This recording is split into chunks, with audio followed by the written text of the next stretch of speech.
नमस्कार दोस्तों, स्वागत है आप सभी का हमारे चैनल भक्ति ज्ञान में। दोस्तों, आज मैं आपको श्रीमद् भागवत महापुराण की कथा का श्रवण करा रहा हूँ। आप सभी भक्तजन इस कथा को श्रद्धापूर्वक मन लगाकर सुने।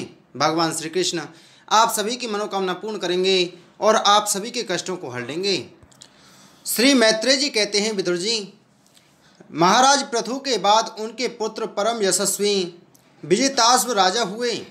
उनका अपने छोटे भाइयों पर बड़ा स्नेह था, इसलिए उन्होंने चारों को एक एक दिशा का अधिकार सौंप दिया।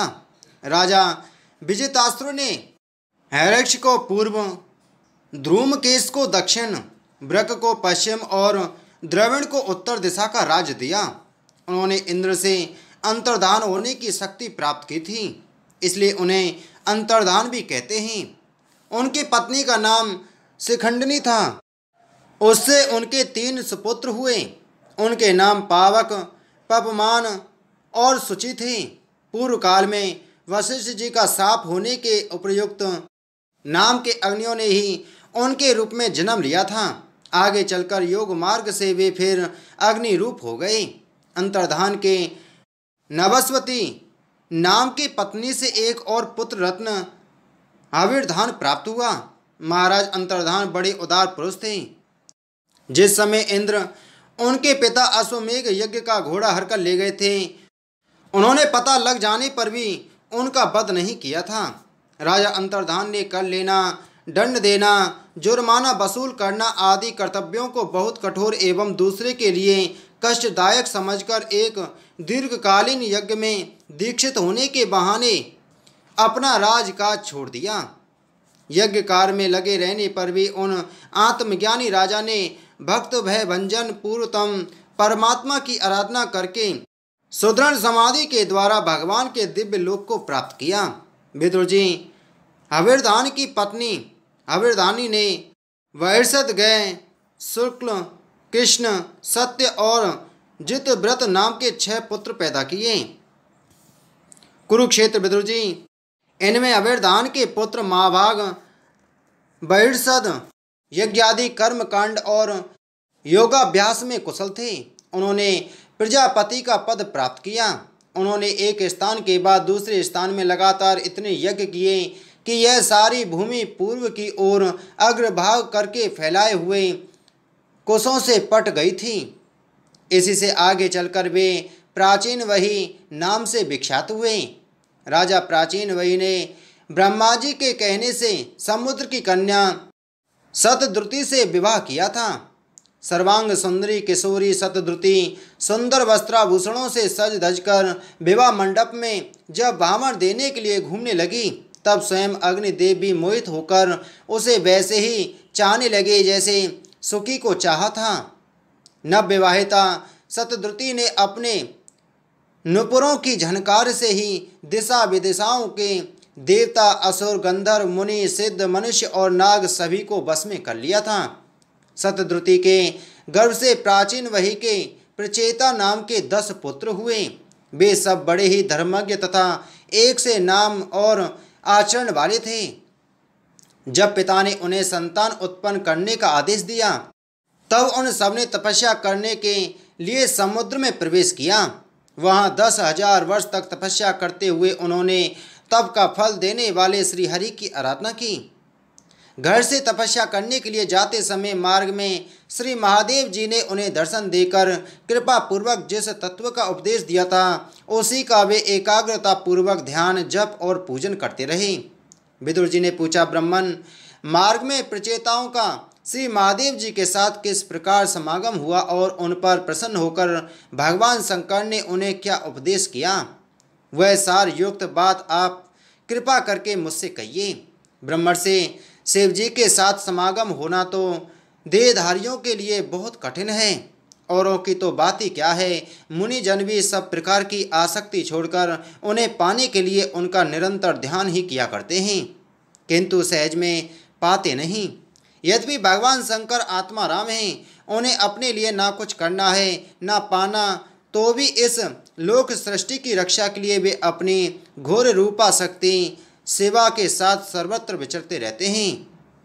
श्री मैत्रेय जी ने कहा, विदुर जी, साधु स्वभाव प्रचेता गण पिता की आज्ञा सिरोधार्य कर तपस्या में चित्त लगाकर पश्चिम की ओर चल दिए। चलते चलते उन्होंने समुद्र के समान विशाल एक सरोवर देखा। वह महापुरुषों के चित्त के समान बड़ा ही स्वच्छ था तथा उसमें रहने वाले मत्स्यादि जलजीव भी प्रसन्न जान पड़ते थे। उसमें नील कमल, लाल कमल, रात में, दिन में और सायंकाल में खिलने वाले कमल तथा इंदिवर आदि अन्य कई प्रकार के कमल सुशोभित थे। उसके तटों पर हंस, सारस, चकवा और कारंडव आदि जल पक्षी चहक रहे थे। उसके चारों ओर तरह तरह के वृक्ष और लताएं थीं। उन पर मत वाले भौरे गूंज रहे थे। उनकी मधुर ध्वनि से हर्षित होकर मानो उन्हें रोमांच हो रहा था। कमल कोश के परागपुंज वायु के झरोकों से चारों ओर उड़ रहे थे, मानो वहाँ कोई उत्सव हो रहा है। वहाँ मृदंग, प्रणव आदि बाजे के साथ अनेकों दिव्य रागनियों के क्रम से गायन की मधुर ध्वनि सुनकर उन राजकुमारों को बड़ा आश्चर्य हुआ।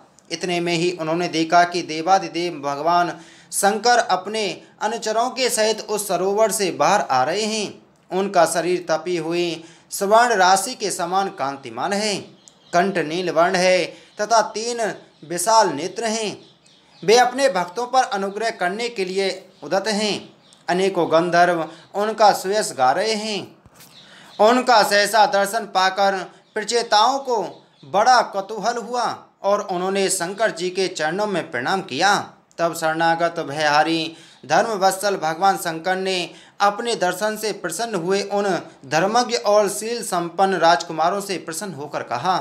श्री महादेव जी बोले, तुम लोग राजा प्राचीन वही के पुत्र हो, तुम्हारा कल्याण हो।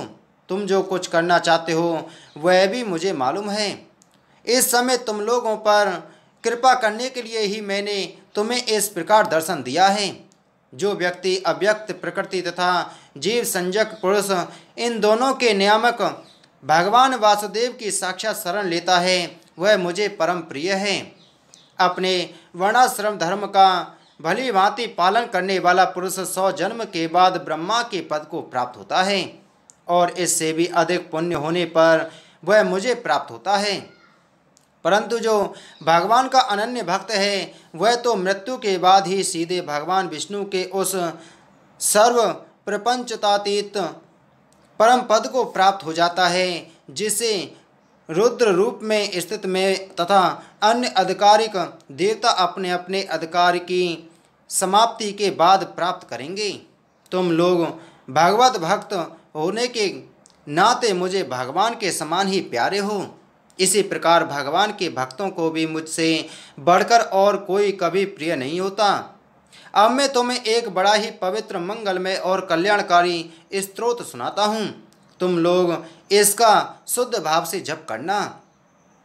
श्री मैत्री जी कहते हैं, तब नारायण परायण करुणा हृदय भगवान शिव ने अपने सामने हाथ जोड़े खड़े हुए उन राजपुत्रों को यह स्तोत्र सुनाया।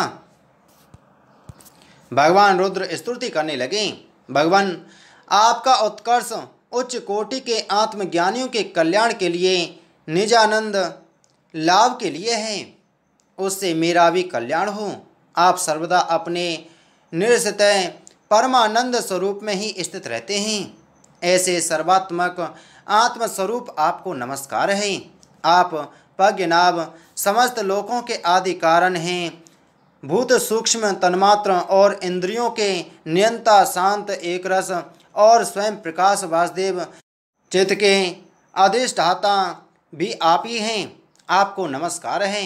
आप ही सूक्ष्म, अव्यक्त, अनंत और मुखाग्नि के द्वारा संपूर्ण लोकों का संहार करने वाले, अहंकार के अधिष्ठाता, संकर्षण तथा जगत के प्रकृष्ट, ज्ञान के उद्गम स्थान, बुद्धि के अधिष्ठाता प्रद्युम्न हैं। आपको नमस्कार है।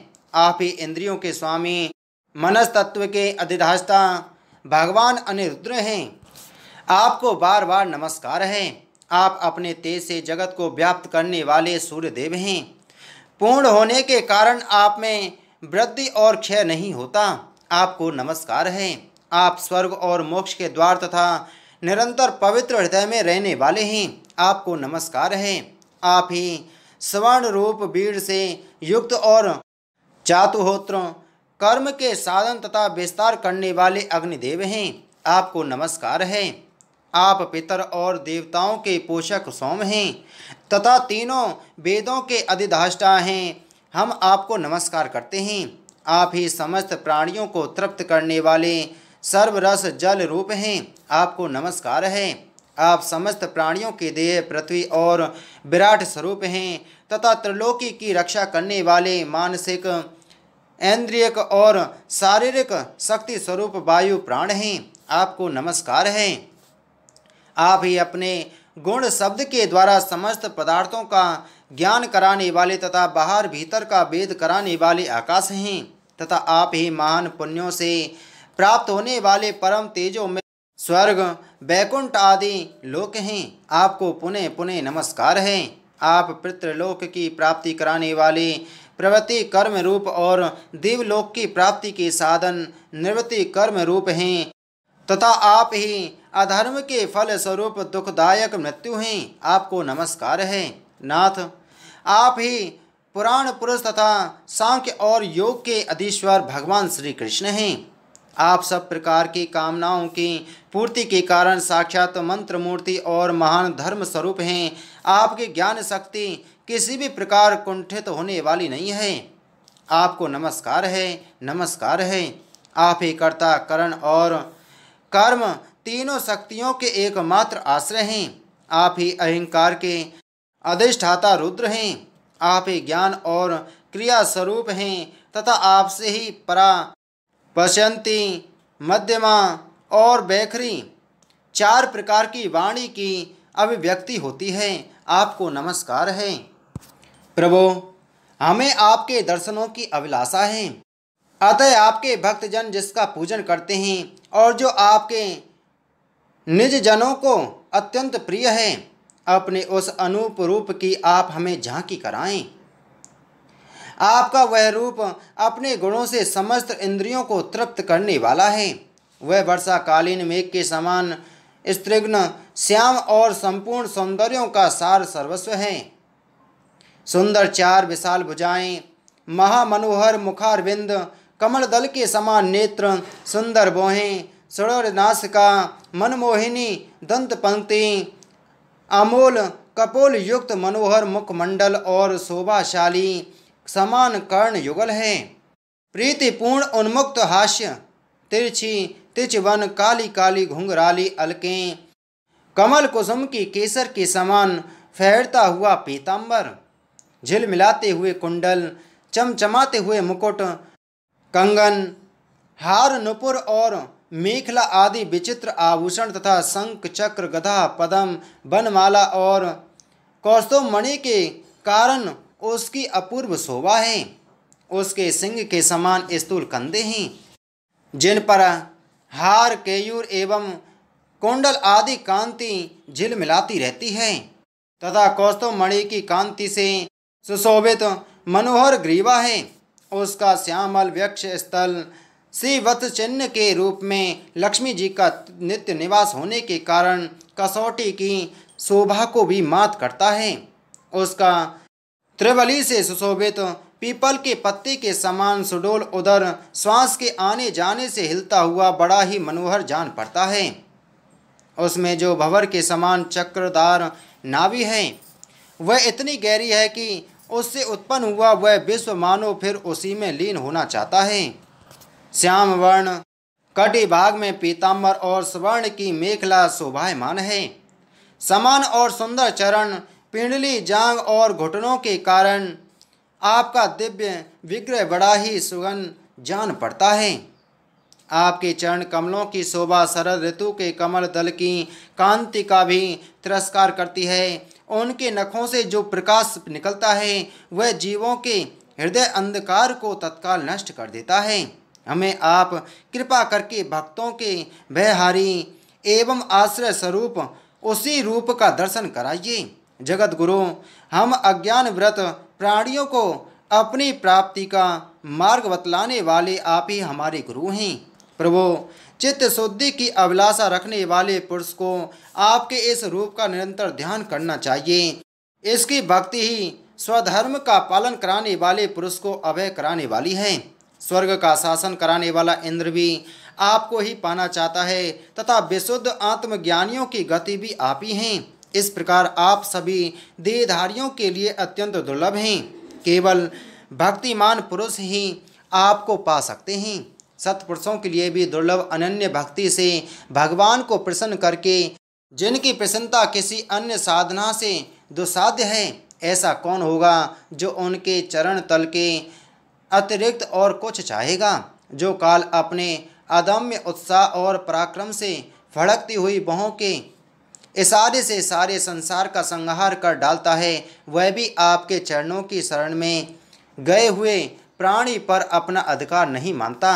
ऐसे भगवान के प्रेमी भक्तों का यदि आधे क्षण के लिए भी समागम हो जाए तो उसके सामने में स्वर्ग और मोक्ष को कुछ नहीं समझता। फिर मृत्यु लोक के तुच्छ भोगों की तो बात ही क्या है। प्रभु, आपके चरण संपूर्ण पाप राशि को हर लेने वाले हैं। हम तो केवल यही चाहते हैं कि जिन लोगों ने आपकी कीर्ति और तीर्थ गंगा जी में आंतरिक और ब्रह्म स्नान करके मानसिक और शारीरिक दोनों प्रकार के पापों को धो डाला है तथा जो जीवों के प्रति दया, राग द्वेष रहित चित्त तथा सरलता आदि गुणों से युक्त हैं, उन आपके भक्त जनों का संग हमें सदा प्राप्त होता रहे। यही हम पर आपकी बड़ी कृपा होगी। जिस साधन का चित्त भक्ति योग से अनुग्रहित एवं विशुद्ध होकर न हो तो बाह्य विषयों में भटकता है और न अज्ञान गुहा रूप प्रकृति में ही लीन होता है, वह अनायास ही आपके स्वरूप का दर्शन पा जाता है, जिसमें यह सारा जगत दिखाई देता है और जो स्वयं संपूर्ण जगत में भास रहा है, वह आकाश के समान वृत्तित और परम प्रकाश में ब्रह्म तत्व आप ही हैं। भगवान, आपकी माया अनेक प्रकार के रूप धारण करती है। इसी के द्वारा आप इस प्रकार जगत की रचना, पालन और संहार करते हैं जैसे यह कोई सदस्तु हो, किंतु इससे आप में किसी प्रकार का विकार नहीं आता। माया के कारण दूसरे लोगों में ही भेद बुद्धि उत्पन्न होती है। आप परमात्मा पर वह अपना प्रभाव डालने में असमर्थ होती है। आपको तो हम परम स्वतंत्र ही समझते हैं। आपका स्वरूप पंचभूत, इंद्रिय और अंतःकरण के प्रेरक रूप से उपलक्षित होता है। जो कर्म योगी पुरुष सिद्धि प्राप्त करने के लिए तरह तरह के कर्मों द्वारा आपके इस सगुण साकार स्वरूप का श्रद्धा पूर्वक भली भांति पूजन करते हैं, वे ही वेद और शास्त्रों के सच्चे मर्मज्ञ हैं। प्रभु, आप ही अद्वितीय आदि पुरुष हैं। सृष्टि के पूर्व आपकी माया शक्ति सोई रहती है, फिर उसी के द्वारा सत्व, रज और तम रूप गुणों का भेद होता है और इसके बाद उन्हीं गुणों से महतत्व, अहंकार, आकाश, वायु, अग्नि, जल, पृथ्वी, देवता, ऋषि और समस्त प्राणियों से युक्त इस जगत की उत्पत्ति होती है। फिर आप अपनी ही माया शक्ति से रचे हुए इन जरायुज, अंडज, स्वेदज और उद्भिज भेद से 4 प्रकार के शरीर में अंश रूप से प्रवेश कर जाते हैं और जिस प्रकार मधुमक्खियाँ अपने ही उत्पन्न किए हुए मधु का आस्वादन करती हैं, उसी प्रकार वह आपका अंश उन शरीर में रहकर इंद्रियों के द्वारा इन तुच्छ विषयों को भोगता है। आपके उस अंश को ही पुरुष या जीव कहते हैं। प्रभु, आपका तत्वज्ञान प्रत्यक्ष से नहीं अनुमान से होता है। प्रलय काल उपस्थित होने पर काल रूप स्वरूप आप ही अपने प्रचंड एवं असह्य वेग से पृथ्वी आदि भूतों को अन्य भूतों से विचलित कराकर समस्त लोकों का संहार कर देते हैं। जैसे वायु अपने असहनीय एवं प्रचंड झोंकों से मेघों के द्वारा ही मेघों को तितर बितर करके नष्ट कर डालती है। भगवान, यह मोहग्रस्त जीव प्रमादवश हर समय इसी चिंता में रहता है कि अमुक कार्य करना है, इसका लोभ बढ़ गया है और इसे विषयों की ही लालसा बनी रहती है, किंतु आप सदा ही सजग रहते हैं। भूख से जीव लपलपाता हुआ सर्प जैसे चूहे को चट कर जाता है, उसी प्रकार आप अपने काल स्वरूप से उसे सहसा ले जाते हैं। आपकी अवहेलना करने के कारण अपनी आयु को व्यर्थ मानने वाला ऐसा कौन विद्वान होगा जो आपके चरण कमलों को विसारेगा। इसकी पूजा तो काल की आशंका से ही हमारे पिता ब्रह्मा जी और स्वयंभुव आदि 14 मनुओं ने भी बिना कोई विचार किए केवल श्रद्धा से ही की थी। ब्रह्मन, इस प्रकार सारा जगत रुद्र रूप काल के भय से व्याकुल है। अतः परमात्मन, इस तत्व को जानने वाले हम लोगों के तो इस समय आप ही सर्वथा भय शून्य आश्रय हैं। राजकुमारों, तुम लोग विशुद्ध भाव से स्वधर्म का आचरण करते हुए भगवान में चित्त लगाकर मेरे कहे हुए इस स्तोत्र का जप करते रहो। भगवान तुम्हारा मंगल करेंगे। तुम लोग अपने अंतःकरण में स्थित उन सर्वभूत अंतर्यामी परमात्मा श्री हरि का ही बार बार स्तवन और चिंतन करते हुए पूजन करो। मैंने तुम्हें यह योगादेश नाम का स्तोत्र सुनाया है। तुम लोग इसे मन से धारण कर मुनि व्रत का आचरण करते हुए इसका एकाग्रता से आदर पूर्वक अभ्यास करो। यह स्तोत्र पूर्व काल में जग विस्तार के इच्छुक प्रजापतियों के प्रति भगवान ब्रह्मा जी ने प्रजा उत्पन्न करने की इच्छा वाले हम भृगु आदि अपने पुत्रों को सुनाया था। जब हम प्रजापतियों को प्रजा का विस्तार करने की आज्ञा हुई, तब इसी के द्वारा हमने अपना अज्ञान निवृत्त करके अनेक प्रकार की प्रजा उत्पन्न की थी। अब भी जो भगवत परायण पुरुष इसका एकाग्र चित्त से नित्य प्रति जप करेगा, उसका शीघ्र ही कल्याण हो जाएगा। इस लोक में सब प्रकार के कल्याण साधनों में मोक्षदायक ज्ञान ही सबसे श्रेष्ठ है। ज्ञान नौका पर चढ़ा हुआ पुरुष अनायास ही इस दुस्तर संसार सागर को पार कर लेता है। यद्यपि भगवान की आराधना बहुत कठिन है, किंतु मेरे कहे हुए इस स्तोत्र का जो श्रद्धा पूर्वक पाठ करेगा, वह सुगमता से ही उनकी प्रसन्नता प्राप्त कर लेगा। भगवान ही संपूर्ण कल्याण साधनों के एकमात्र प्यारे प्राप्त व्यय हैं। अतः मेरे गाए हुए इस स्तोत्र के गान से उन्हें प्रसन्न करके उस स्थिरचित्त होकर उनसे जो कुछ चाहेगा प्राप्त कर लेगा। जो पुरुष उष्म काल में उठकर इसे श्रद्धा पूर्वक हाथ जोड़कर सुनाता या सुनता है, वह सब प्रकार के कर्म बंधनों से मुक्त हो जाता है। राजकुमारों, मैंने तुम्हें जो यह परम पुरुष परमात्मा का स्तोत्र सुनाया है, इसे एकाग्र से जपते हुए तुम महान तपस्या करो। तपस्या पूर्ण होने पर इसी से तुम्हें अभीष्ट फल प्राप्त हो जाएगा। बोलो श्रीमद्भागवत महापुराण की जय। बोलो श्री कृष्णचंद्र महाराज की जय।